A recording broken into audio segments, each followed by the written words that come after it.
बिस्मिल्लाहिर्रहमानिर्रहीम। अस्सलामु अलैकुम।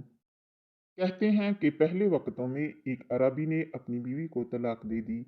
कुछ लोग उसके पास पूछने और सबब मालूम करने आए कि उसने तलाक क्यों दी। वो कहने लगा कि वो अभी इद्दत में है, अभी तक वो मेरी बीवी है, मुझे उससे रजू का हक हासिल है। मैं अगर उसके ऐब तुम्हारे सामने बयान कर दूं तो रजू कैसे करूंगा। लोगों ने इंतज़ार किया और इद्दत ख़त्म हो गई और उस शख्स ने रजू नहीं किया। लोग दोबारा उसके पास आए तो उसने कहा, अगर मैंने अब उसके बारे में कुछ बताया तो ये उसकी शख्सियत मसख करने के मुतरादिफ होगा और कोई भी उससे शादी नहीं करेगा। लोगों ने इंतजार किया हत्ता कि उस औरत की दूसरी जगह शादी हो गई। लोग फिर उसके पास आए और तलाक का सबब पूछने लगे।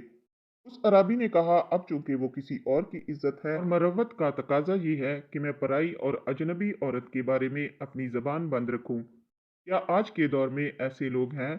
बल्कि कहीं रिश्ता होने लगे तो बेशुमार गलतियां निकाल कर बता देते हैं। और तो और तलाक देने के बाद किसी हरामखोर आमिल के पास जाकर उस पर जादू करवा देते हैं कि मैं देखता हूँ कौन करता है तुमसे शादी। इसलिए बेटियों की शादियाँ वहाँ करें जहाँ लोग उन्हें अपनी इज्जतें समझें, ना कि वक्त गुजारी का जरिया। बात अच्छी लगी हो तो शेयर और अमल करना ना भूलिएगा।